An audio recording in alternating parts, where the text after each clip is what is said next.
Hello everyone, bringing you part 2 today, looking at British first issue 1958 pattern. If you want to see the mannequin run through in detail, looking at the components as set up on the mannequin, I suggest you watch part 1, that covers that. Basically looking at this in detail on the mannequin, turning the mannequin around and looking at how things are worn and where they're positioned on the webbing. This video we're going to look at each individual component in a little bit more detail out on the ground, as I have done in previous videos, but obviously you can relate back to part 1, showing how they're actually worn, how the equipment is set up and worn, including how the pack is attached and so forth. But the idea of part 2 now is to get in to look at these components in a little bit more detail, so that's what we're going to do now. This is a look at the components in more detail as said, and the first thing we're going to look at here is the belt. Now this is not actually an initial issue belt, not a first issue belt. I don't have one of those, but it serves a purpose of illustration here. The second issue normal length belt differs only in being 2 inches shorter than the initial issue. The initial issue would fit up to sizes 40 inches at the waist. This will only fit up to 38. And the long belt, the larger belt that was provided for men with bigger waists, went from 38 up to 46 if I remember correctly. So the overlap was seen as unnecessary, and a small alteration was made to reduce the size of the normal belt, purely to save a bit of material as far as I can work out. Otherwise, this belt is identical, so it serves the purpose of illustration here. The belt didn't change other than a slight reduction in length of the normal length belt. So what we have here is the standard 1958 pattern belt. The way it adjusts and so forth didn't change. Hook down the centre with eyelets, as you can see there, the hook attached into this stitched section at the end here, and that's how it adjusts down as you just move it down and hook it into these eyelets. Works fairly well. These are still present because the C-hooks on the equipment itself obviously mean that when components are attached, they don't slide around on the belt. You hook the C-hooks on the back of the pouches and so forth into these. It keeps them locked in position on the belt.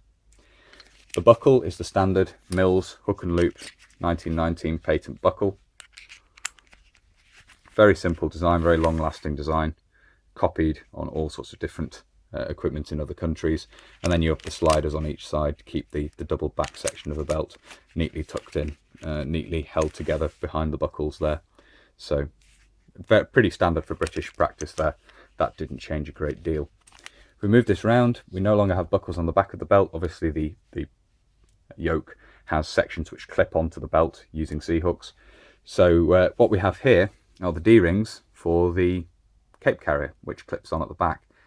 Now, we'll have a look at this in a little bit more detail when I bring the yoke in, but these are often the point where the back of the yoke is clipped on to give direct support to the cape carrier.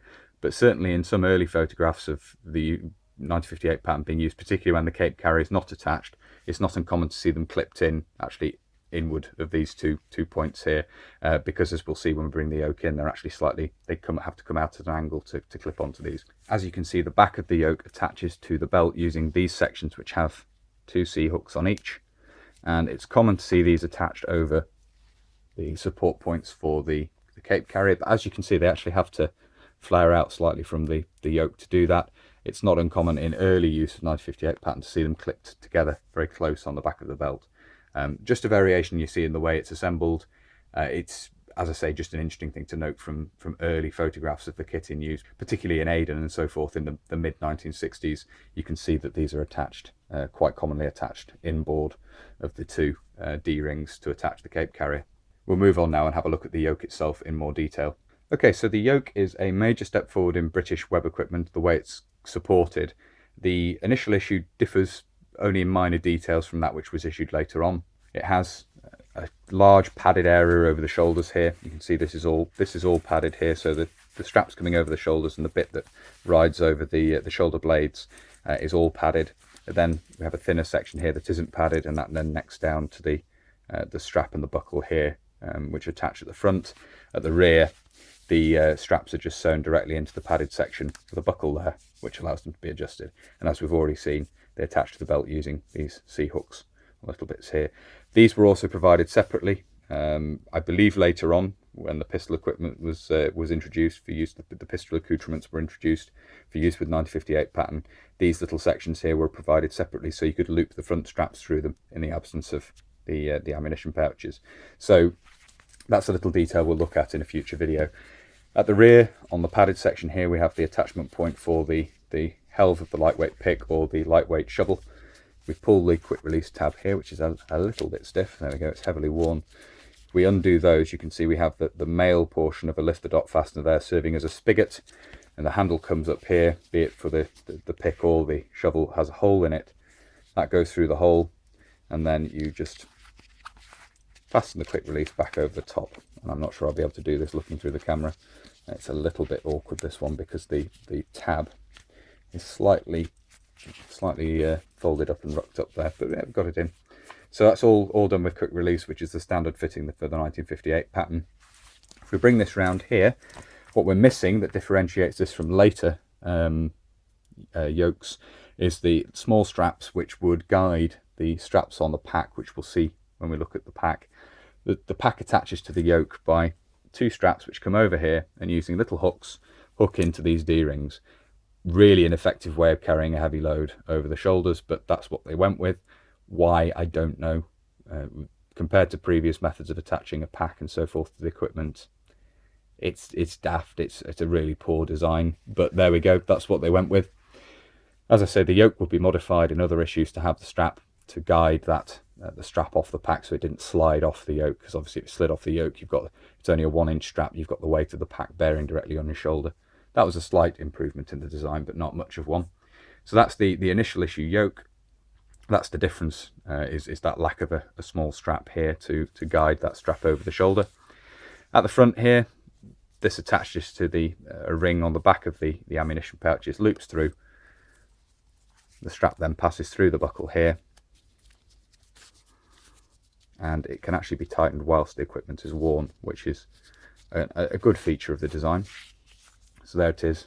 It just loops around the ammunition pouch and provides direct support. So there's no way of buckling this directly onto the belt. You have to have a section like this without the strap attached to loop that through. So these, as I say, were introduced later on as brace attachments as a separate piece. Just this small section with the ring at the top here and the C-hooks. So, as I say, you end up with the ammunition pouches directly supported, which again is a good idea, and this can be pulled down on whilst you're wearing the equipment to tighten it in. It allows some adjustment whilst wearing the equipment, which is a good feature, something which had really been missing previously, other than the haversack for the 1944 pattern, for example. The L straps for that had introduced the idea of being able to adjust the equipment whilst wearing it, but that's a step forward as well. But that's the early issue yoke. That's what it does. It supports the pouches, supports the belt, and obviously it provides an attachment point for the lightweight pick or shovel, the handle of the lightweight pick or the handle of the lightweight shovel, and when you're not wearing the pack on the back, it allows you to carry that.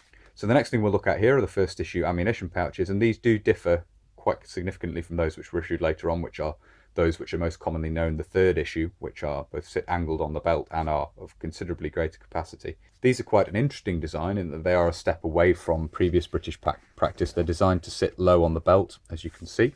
We turn these both over. The C-hooks sit very high up on the pouch, in fact in line with the top of the pouch here. Later on these will be moved to sit at an angle on the third issue, because these hang so low. If you can't get them far enough round on the hips, they do give you a problem sitting down. So when you wear the cape carrier, they're pulled to the rear a bit by this fitting here. They're worn like this. Straps come round and attach to these from the cape carrier at the rear, which has the effect of pulling them away at the base. But because they sit straight on the belt, and obviously with limited room on the belt, particularly for men with slimmer waists, you can have the issue that these get in the way when you're trying to sit down, which is a problem. Support at the top here, the yoke, which we've just looked at, the front straps on that loop through these rings and directly support the pouches. Good part of the design, having direct support for the weight of the ammunition at the front there. And this is one of the major differences between the later pouches. As I say, the third issue introduced angled hooks on the back, which means that the pouches naturally sit at an angle away from the legs, allowing you to sit down more easily. Split these over again. We can look at the left and right elements of design, not only the ring for the cape carrier, which obviously is handed, but as you wear it, the left-hand pouch, right as we're looking at it here, has the fittings on the side to carry the bayonet. So you have a loop here with a buttonhole in it to take the stud on the scabbard, and then another little loop down the bottom to stabilise it on the side. This is a feature which had been introduced with the 1944 pattern and was carried on with the 1958 pattern quite an effective way of doing things. It limits the amount of stuff you have hanging down below the belt, and it's a relatively convenient place to carry the bayonet and be able to draw it from. On the other side, we have here the pouch for the Energa rifle grenade adapter. This was very rarely used for its intended purpose. In fact, the Energa rifle grenade adapter wasn't in service all that long after the introduction of 1958 pattern, but quite infamously this would be used to carry the knife, fork and spoon on occasion, and it's part of the design that lingered right the way through, even though the Energa rifle grenade had disappeared long since. This was still on pouches being manufactured in the 1980s, so it's a feature. The bayonet fitting and the Energa pouch are something which would stick with the design for many, many years, and in fact wouldn't disappear until the 4th issue, which I've made a video on previously. So as I say, that's an anachronistic part of the design, this pouch, which just stuck with the manufacturers the whole way through, basically, until the 4th issue were introduced very, very late on. A standard feature of the design, the quick release on the front here, this would remain consistent right the way through, basically. It's quite an effective way of closing the pouches. It works relatively well, which is why they stuck with it. So that's the quick release there. Provided this doesn't get damaged or frayed or anything, it does work quite well. This one is just look here, it's just peeled away enough to see there is a steel stiffening piece in the middle there, as you can see. That's just come away there, which allows you to see that, which is actually quite useful. The sides of the lid are heavily stiffened. This is what differentiates these from the 2nd issue. Heavily stiffened and quite a large side on the lid there. Quite weatherproof from that point of view, which is good. Has a distinctive curve to it here, as you can see there. The stiffening, which we can see on this example because it's again slightly worn at the corner here, is a red fibre, the same as that used to stiffen other pieces of webbing such as the hot food carriers and things like this, and also used to make ID discs. Of course, it's the same stuff, the same red sort of fiberboard that you see there. It's the same material, and that's used to stiffen the sides of the lid there. Another feature which would disappear later on, which is exhibited by this pouch, the left-hand pouch, which is in nice condition, I have to say. This is a particularly nice example. It's a strap inside, and the idea of this is it can be shortened down using this buckle at the top, dependent on the magazines you're carrying, and that will mean that the idea being is if you lift the lid, it just pulls this strap slightly. And not only does it create a floor for them to sit on higher up in the pouch if they're taller than the pouch is, if they're shorter than the pouch is deep rather, it also means that as you open the lid, they're just raised ever so slightly to make them easier to get at. That's the idea behind the design. Nevertheless, it wasn't a popular design, and the right hand pouch here shows what often happened to these. It's been cut out, as you can see. The strap is still there at each end, but the main section has been cut out of the middle of it, and now just an open pouch with none of the strap in there at all. So that's very common to find in existing pouches, that strap was removed. That strap would be maintained in the 2nd issue, but would disappear in the 3rd issue. So clearly it was not thought of as a necessary feature really of the pouches, and I can see it getting in the way and causing issues, so commonly removed. But that's the 1st issue ammunition pouches. As I say, quite distinct from the later 3rd issue, which are the most common to find. We'll move on now and have a look at the rear pouches. Okay, so here we have the rear pouches, and you'll notice we've moved on to talking about these without considering the water bottle pouch, which would normally be further forward on the belt on one of the hips. However, in the early issue of 1958 pattern, there is no water bottle pouch. The water bottle pouch didn't appear until around 1962, along with the 1958 pattern water bottle, with which we're all familiar, although at the time it was green when first introduced. However, I have recently made a video looking at the Trials bottle, which, as shown in that video, is designed to fit in the rear pouches. It took a little while to decide exactly what they were going to do with 1958 pattern. Certainly early on, it's shown in use with 1944 pattern bottles in the 1944 pattern carrier, which makes perfect sense. It was around at the time, it's compatible, it has a belt loop so it can just slide onto the belt. In honesty, it's a better design in my opinion than the 1958 pattern bottle which replaced it. But there was no specific 1958 pattern bottle when the equipment was first introduced, and consequently no water bottle pouch to carry it. So we're moving straight round to look at the rear pouches. As already said, one of the initial thoughts being that these would also contain the water bottle, but you lose a lot of carrying capacity doing it that way. These in the end were used for carrying the mess tins. You'd carry rations in these, spare socks, hold all. These are basically intended to replace the load carrying of the 1937 pattern haversack, in terms of, as I say, the mess tins, the socks, etc. That's the intention of them. They're carried down on the belt, so you're no longer carrying something high up on the shoulders unless you're wearing the pack. The less said about that, the better. The pack really is a bad design, but that's in the initial thought process behind the 1958 pattern. It does seem the pack was intended for primarily for changing stations and things like this. It wasn't really supposed to be worn in the field all that much. As with a lot of web equipment from this time period, it's designed around the idea of armoured infantry on a nuclear battlefield, so fighting from APCs and carrying a limited load. And the belt load is not that bad. The pack is terrible, however, which makes up for it when you do end up having to carry it. The rear pouches, the initial design was not fantastic. We'll talk about that a little bit more in a minute. But from the front, they don't look particularly different from later issues. One feature that does differentiate them is a stiffening piece in the side of the lid there. You can see just an oblong of material there. I believe also red fiberboard. That just stiffens the edges of the lid here, and in theory should mean that they're a little bit more weathertight. One quick release tab in the center is not really adequate. You could probably have done with two or something else to keep this down. They tend to ruck up at the sides, particularly if you're carrying they're quite full, they're packed out with kit. The lid will ride up at the side. That's something that will be around with the design the whole time.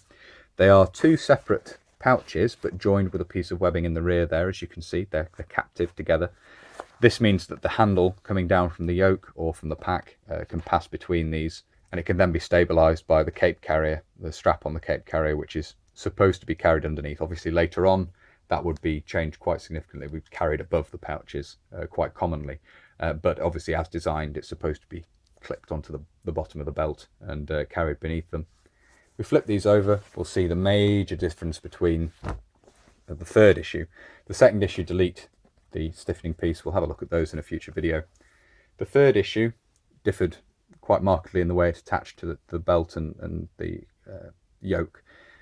In this form, in the first issue form, they don't attach to the yoke at all. They just clip onto the belt using these loops here, keyways, and a big long quick release tab here, which just slides out like that.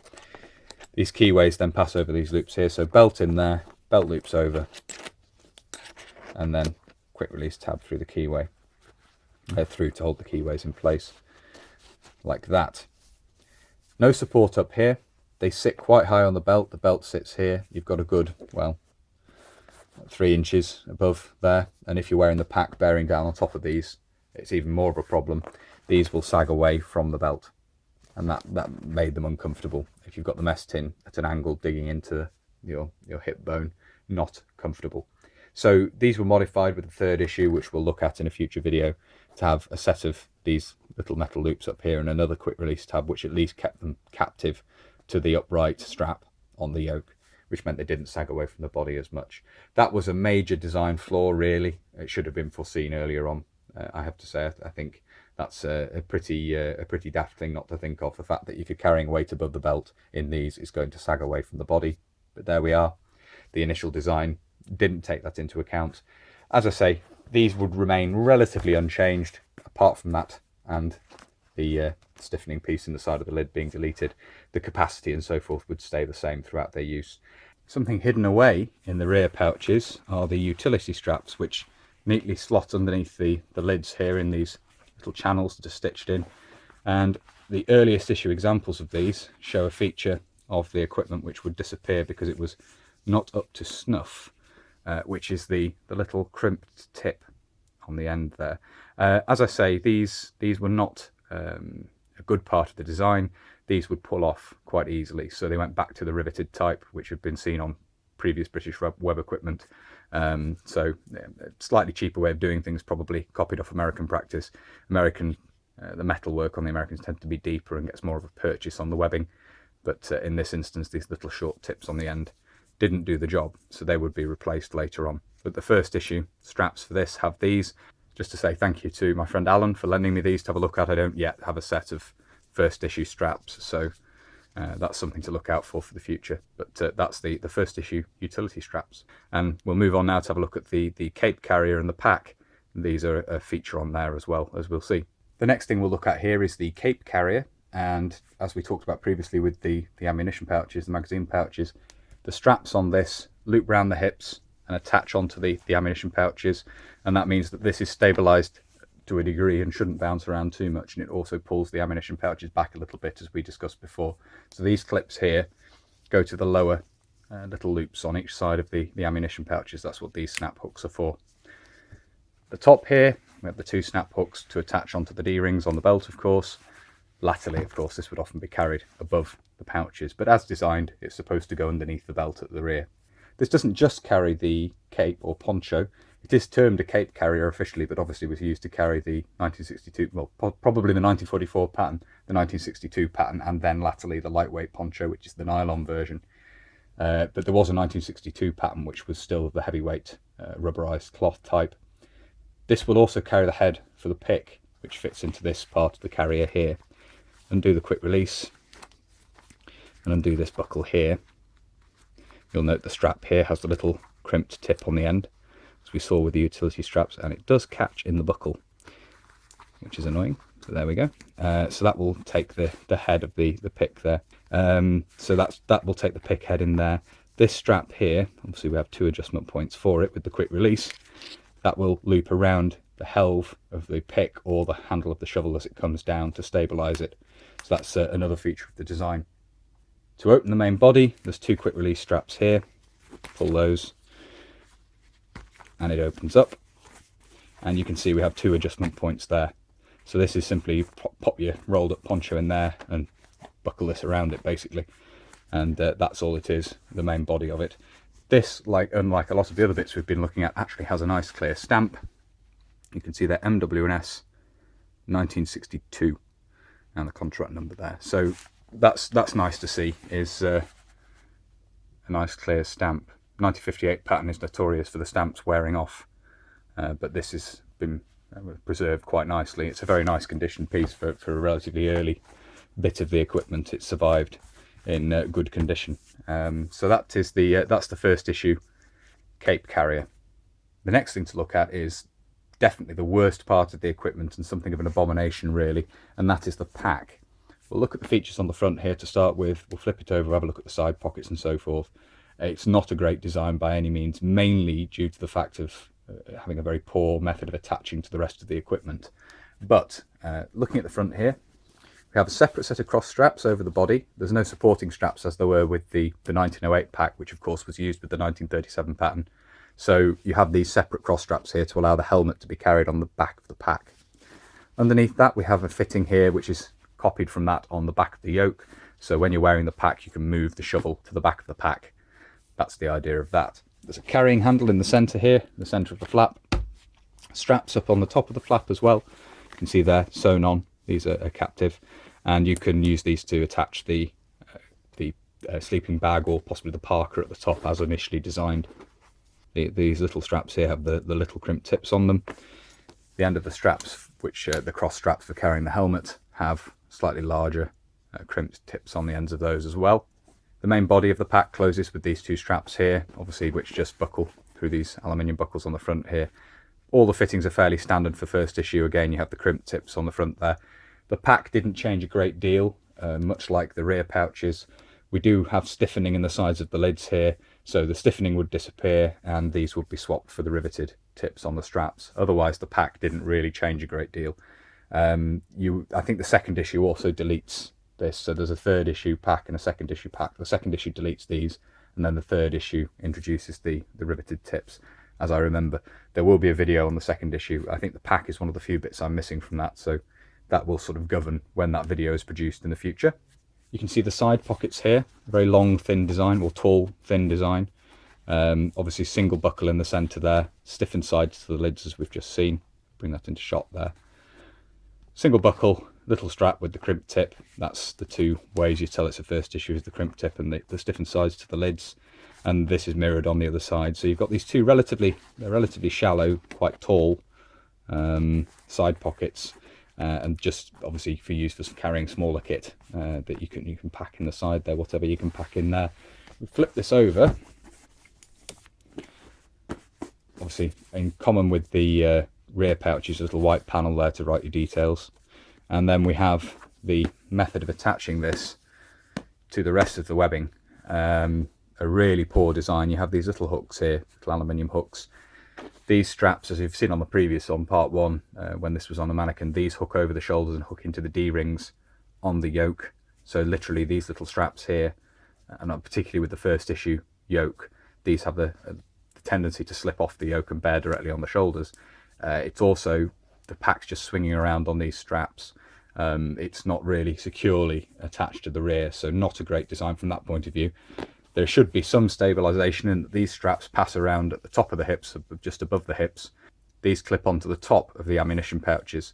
The same D-rings, the same rings that are used to attach the vertical straps that come down off the yoke, these clip into those rings and should stabilize this against the back and stop it bouncing around too much. But in practice, that's not ideal. The amount of weight you're actually able to pack in this, it's not big enough for a start. I mean, that was one of the major complaints about it.